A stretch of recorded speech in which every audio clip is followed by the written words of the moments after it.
Are you intimidated or maybe just thoroughly confused about how you're supposed to paint on a cake? Today I'm going to show you how to paint spring blossoms on your fondant cakes. It's going to be easy, it's going to be fun, and after you watch this video, you're going to be able to do it too. Let's go. Comment below and tell me, have you tried painting anything on your fondant cakes before? I would love to hear what you did, how it went, if you loved it or you hated it. Anyway, tell me all of it in the comments below. Here are all of the things that you're going to need. I have a few different paintbrushes, some tiny ones and then some medium size. I have Sugar Flare Pink and Claret. And then I also have Autumn Leaf, Gooseberry, and Spruce Green. I have some toothpicks and a palette, along with this nice sharp fondant cake on which to paint. I'll start by putting a bit of the gel paste colors on the very edges of the palette wells. And what this is going to do is allow us to adjust the amount of color that we actually want in each well. So not all of it is going to be submerged at once. So those are the two pink colors, the pink and the claret, and now I am putting my green and my brownish orange color. You really only need a tiny dab of each color. We probably won't even use the amount that we have out here right now. And now I have some vodka in this spray bottle, and I'm just spraying a little bit in the well of each palette, as well as a little bit on the side well, which I'm going to use as my very diluted pink color. So I'm taking a bit of the pink and the claret and mixing it up into that diluted well. We're going to be layering quite a few colors here, so this just helps me keep it separate and keep it really nice and light to begin with, and then we can work our way to a darker color as we go. And what you can do with this is test it on a paper towel to see if you like the color before you commit to the cake.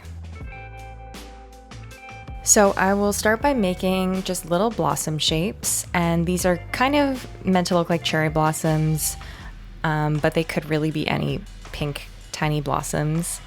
So each of the petals, I have two little petal shapes on, so it's kind of like a divided petal. And I'm using quite a bit of the diluted color here. These first ones I'm going to be adding 5 petals, but as we go along, I'm going to start making smaller petals and like half flowers, which just kind of gives it some movement and makes it look like they're falling from the sky. So I'm going to add them in kind of a diagonal direction and have them sort of bunched up into smaller bunches going down on that diagonal. So I do like to start usually with larger flowers, and then I'll go back afterwards and add more of the smaller flowers or petals flowing down. You're really freehanding this, so you don't have to have anything in particular in mind. You don't have to be amazing at painting flowers. This is really for all levels. I'm adding more of those little petals, which just gives the entire shape a little bit more flow. And don't forget about the top of the cake too. So I'm going to do some full blossoms up there, and then also some of the half blossoms and the petals. I didn't mention before, I covered this cake with fondant one day before painting it, so I do recommend doing that. It needs at least one day to kind of set and harden a tiny bit on the outside, kind of dry out, and it will be good to go the next day.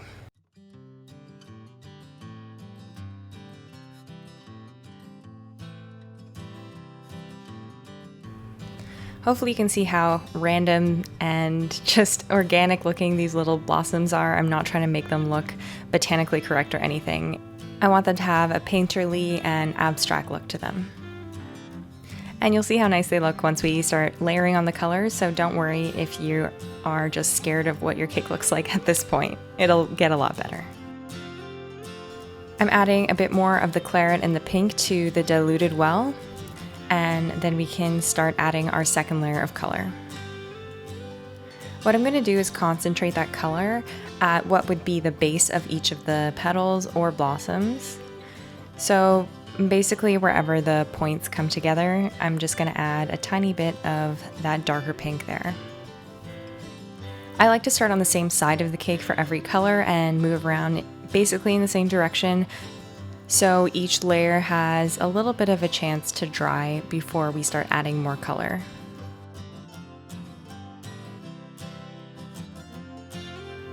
Again, we're going for painterly and abstract, not botanically correct, so just let your artistic self come out and enjoy the painting process. Next, I'll grab one of my tiny brushes, and I just buy these off of Amazon. I'll put a link in the description box below.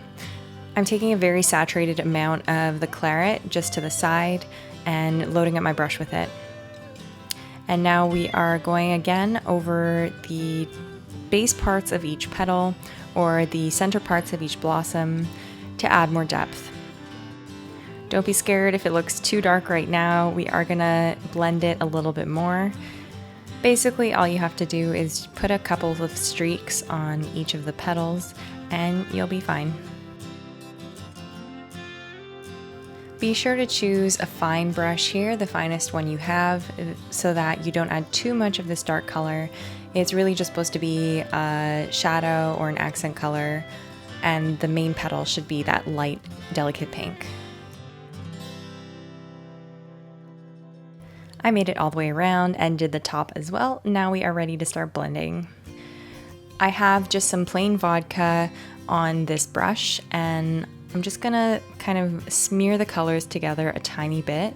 This is not exact or anything like that. This is very random. Just get your brush wet and blend your colors a little bit, and that will be perfect. Moving on to some leaves. So again, we're going the abstract route. No need to make specific leaf shapes every single time. I have one of my small brushes here with gooseberry, and I'm basically just making little half moon shapes, or basically just striking the cake with the brush. No shape in particular. Then sometimes I like to add a little bit at the base of some of the petals or flowers. It'll make it look almost like a little calyx. Just make your way around, take your time, and make sure to continue to follow the shapes that you started with. So I have kind of these cherry blossoms coming from the bottom left and coming up above on the top of the cake, and then coming down on the right side here. So I'm just trying to stay within those general shapes, but keeping it really loose and organic. I put a bit of spruce green on my brush now, so it's a little bit darker, and I'm going back over each of the leaves and adding a little shadow, an accent color of that spruce green to give the leaves more depth. I'm not being super specific about each of the leaf shapes. I'm letting it be playful and painterly and fun.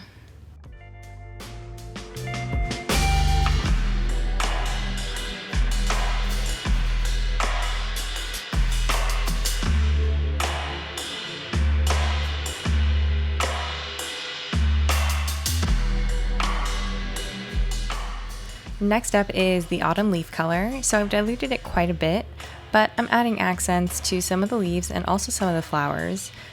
This gives it more warmth and almost makes it look like maybe the leaves are drying out or the petals are a little bit older.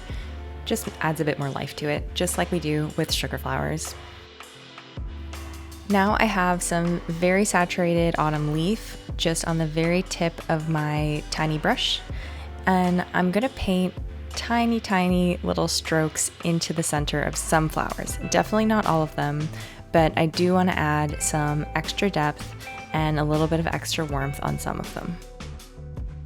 This will really give your flowers depth and make sure that they don't look like kind of pink candy flowers. I would say my biggest tips for painting on cakes is don't get too hung up.